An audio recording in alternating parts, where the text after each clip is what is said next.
चलिए हम आगे के दो पद लेते हैं जो कि है छठा और सातवां। ये छठा और सातवां ये दोनों ही पद सिद्ध भगवान के लिए गए हैं। अभी 5 पद तक हमने अरिहंत भगवान की स्तुति का वर्णन किया, अरिहंत भगवान का वर्णन किया था। अब हम 2 पदों में सिद्ध भगवान का वर्णन करेंगे कि सिद्ध भगवान हमारे लिए क्या करते हैं, उनकी क्या क्या विशेषताएं हैं। और चलिए शुरू करते हैं। तो सबसे पहले सिद्ध भगवान की पहला पद लेते हैं। कित्तीय वंदिये मैया जे ए लोगस उत्तमा सिद्धा आरोग्य वो ही लाभम समाहि वर मुक्तमम दिंतु। बड़ी प्यारी लाइनें हैं। इसके अंदर बताया गया है कि कित्तीय वंदिये मैये। कित्तीय मतलब हो गया कि काया से, वचन से और मन से मैंने आपकी कीर्ति की है, आपकी वंदना की है, आपकी पूजा की है। हे तीर्थंकर प्रभु, हे सिद्ध प्रभु, मैंने काया से, मन से, वचन से, काया से आपकी पूजा की है, आपकी वंदना की है और आपकी कीर्ति का व्याख्यान किया है, आपकी कीर्ति को मन में स्थापित किया है। तो जे ए लोगस उत्तमा सिद्धा, और किनका किया है? जो इस लोक में उत्तम सिद्ध पुरुष हैं, जो तीनों लोकों में स्मरणीय है, तीनों लोकों में पूजनीय है। ऐसे सिद्ध प्रभु का मैंने मन, वचन और काया से वंदन किया है, मन, वचन, काया से उनकी महिमा का, उनका पूजन किया है और उनका कीर्तन किया है। अब ये 2 लाइन नीचे वाली है, आरोग्य बोहि लाभम समाहि वर मुक्तमम दिंतु। मैंने ये सारा काम, मैंने अरिहंत प्रभु की वंदना की, मैंने सिद्ध प्रभु की वंदना की, उनकी कीर्ति की वंदना की, उन सबका नाम स्मरण किया। ये सारा काम मैंने क्यों किया? इसका सबका सार इन 2 लाइनों के अंदर आया है। अब इन 2 लाइनों के अंदर हम क्या क्या बोलते हैं वो देखिए। इसमें 3 वर्ड बहुत इम्पॉर्टेंट लिए गए हैं। पहला है आरोग्य, और दूसरा है बोही, और तीसरा है समाही। आरोग्य मतलब हो गया बिना रोग के। अब आरोग्य को यहाँ 2 पार्ट में डिवाइड कर सकते हैं, द्रव्य आरोग्य और भाव आरोग्य। द्रव्य आरोग्य तो वही हो गया जो शरीर से, मन से स्वस्थ रहूं, शरीर से, काया से स्वस्थ रहूं, मन से स्वस्थ रहूं, बिना किसी रोग के रहूं। लेकिन अगर भाव आरोग्य देखा जाए तो वो हो गया कर्मों से स्वस्थ रहूं, अपने कर्मों की निर्जरा कर सकूं, अपने कर्मों को कम कर सकूं, ऐसे मार्ग मुझे दीजिए। और उसके लिए क्या करना पड़ेगा? मुझे बोही करना पड़ेगा। बोही मतलब क्या होगा? सम्यक्त की प्राप्ति। मेरे को सम्यक्त कब मिलेगा? जैसे आज मुझे इस राग द्वेष से मुक्ति कब मिलेगी? अब ऐसा तो नहीं है कि आज मैंने याद किया, आज मैंने आप सबका स्मरण किया, मुझे आज ही सम्यकता की प्राप्ति हो गई। नहीं, मैं भवों भवों तक इस सम्यकता की प्राप्ति कर सकूं, उसके लिए हे प्रभु मुझे ये आशीर्वाद दो कि मैं जब तक मोक्ष की प्राप्ति न प्राप्त कर सकूं, तब तक मेरा जीव आप जैसे जिनेश्वर प्रभु की, जैन धर्म की आराधना करता रहे। मुझे हर भव में प्रभु आपका ही शरणा मिले, आप ही मुझे मिले। वो ही लाभम, हर भव में मुझे आप ही मिले। समाहि वर मुक्तमम दिंतु।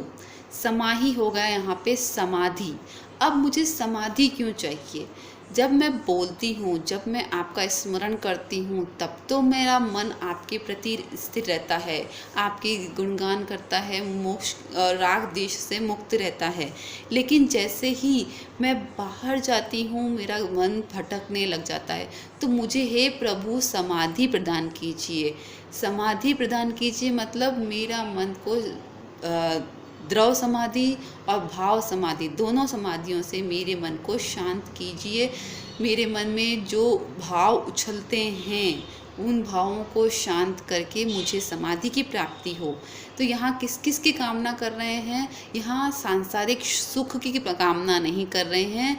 यहाँ भवों भवों से जो जीव भटक रहा है और सम्यकता की प्राप्ति नहीं कर पा रहा है, और बिना सम्यकता की प्राप्ति के समाधि यानी कि मोक्ष की प्राप्ति नहीं हो पा रही है, उस प्राप्ति के लिए हम लोगस का सूत्र का उच्चारण करके 24 तीर्थंकरों से ये बात कहते हैं कि मुझे आरोग्य कीजिए, मुझे सम्यकता का प्रदान कीजिए, और मेरे जो भवों से मेरा जीव इधर उधर भटक रहा है उसे शांत कीजिए, उसे समाधि दीजिए। और समाहि वर मुक्तमम तिंतु मतलब मोक्ष प्राप्ति हो, ऐसी समाधि, ऐसे कल्याणकारी भावना मेरे जीवन में हमेशा रहे।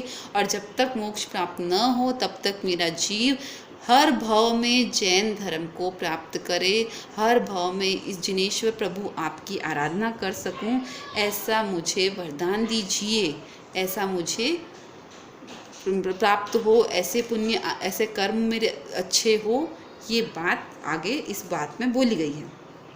अब इसके बाद हम देते हैं चंदेसु निम्लैरा ऐचेसु अयम पयासैरा सागर वर गंभीरा सिद्धा सिद्धि मम दिसंतु।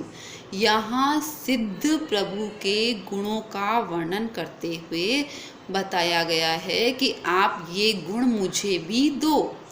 कौन कौन से गुण हैं कि चंदेसु निम्लैरा, यानी कि जहाँ चंदे मतलब चंद्रमा लिया है, लेकिन एक चंद्रमा नहीं अनेकों चंद्रमा लिए गए हैं, यानी कि अनेकों चंद्रमाओं में जितनी शीतलता होती है उससे भी अधिक हो सकता है। चंद्रमा तो आकार में परिवर्तित होता रहता है, छोटा बड़ा होता रहता है, तो उसकी शीतलता में कमी और अधिक हो जाती है। लेकिन हे सिद्ध प्रभु, आपके शीतलता में, आपकी नम्रता में, आपकी निर्मलता में कभी हजारों चंद्रमाओं की शीतलता से भी अधिक शीतल है, कभी उसमें कोई कमी नहीं होती है। उसके बाद बताया ऐचेसु अहम पयासैरा। ऐचेसु का मतलब हो गया सूर्य, अह्यम मतलब हो सकता है कि सूर्य का ताप कभी घटता हो कभी बढ़ता हो, लेकिन उन असंख्य सूर्य के ताप से भी, उस असंख्य सूर्य के प्रकाश से भी अधिक प्रकाश हे सिद्ध प्रभु आपका है। उसके बाद है सागर वर गंभीरा। श्रेष्ठ सागर किसे कहा गया है? स्वयं भू रमण, स्वयं भू रमण सागर को सर्वश्रेष्ठ सागर कहा गया है, जो हर परिस्थिति में स्थिर रहता है। लेकिन यहाँ ये भी कहा गया है कि हो सकता है लहरों के ऊपर नीचे होने पर उसके वेग में परिवर्तन हो जाए, पर हे सिद्ध परमात्मा, आपकी गंभीरता में कभी कोई परिवर्तन नहीं होता है। तो ऐसे सिद्ध परमात्मा सिद्धा सिद्धि मम दिसंतु, आप हे सिद्ध भगवंत मुझे भी आपकी तरह ही सिद्धि प्रदान करें, मुझे भी आप ही की तरह शीतलता प्रदान करें, आप ही की तरह प्रकाश प्रदान करें, और ऐसे ही आप ही की तरह गंभीरता प्रदान करें, ताकि मैं अपने भवों को सुधार सकूं, अपने जीव को मोक्ष मार्ग में ले जा सकूं। अब मैं आपको यहाँ ये बताती हूँ कि कौन से सूत्र को काउसक में कहाँ कहाँ तक बोला जाता है। तो सामायिक और प्रतिक्रमण की क्रिया में सामान्यतः चंदेसु निम्लेरा तक ही बोला जाता है, और अन्य कोई आराधना या पाक्षीय प्रतिक्रमण हो तो छीक का काउसक सागर वर गंभीरा तक बोला जाता है। इसके बाद शांति का काउसक पूरा लोगस के साथ बोला जाता है, और रात्रि में यदि कोई बुरा सपना आ गया है तो उसके लिए सागर वर गंभीरा तक काउसक बोला जाता है, अन्यथा सभी काउसक चंदेसु निम्लेरा तक होते हैं। क्योंकि चंदेसु यहाँ पर काउसक जब करते हैं तो अरिहंत प्रभु की वंदना अधिक की जाती है, इसीलिए यहाँ सिद्ध प्रभु की वंदना को एक बार काउसक में नहीं बोला जाता। सिद्ध प्रभु की वंदना काउसक के बाद सिद्ध प्रभु के गुणों की व्याख्यान काउसक के बाद किया जाता है।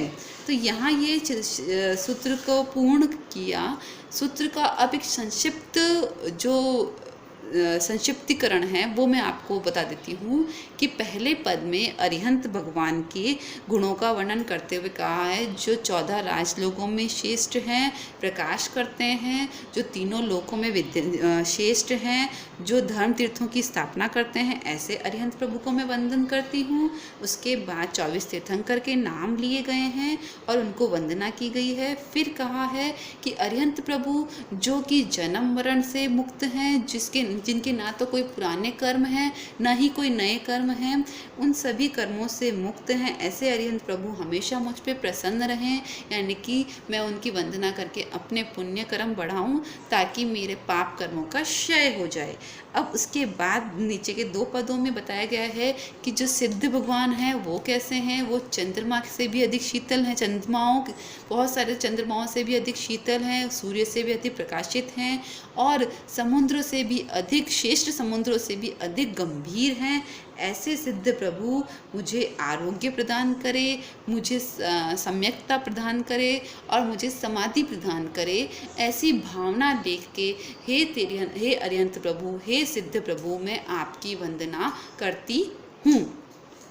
धन्यवाद। मुझे आशा है कि मैंने इस लोगस सूत्र के हर एक अक्षर की पूर्ण जानकारी आपको दी, और अगर इन अक्षरों के उच्चारण में मेरे से कोई त्रुटि हुई हो तो मैं क्षमा मांगती हूँ। और अगर आपको कुछ भी इसके बारे में पूछना हो तो कमेंट बॉक्स में ज़रूर लिखिए। धन्यवाद। जय जिनेंद्र।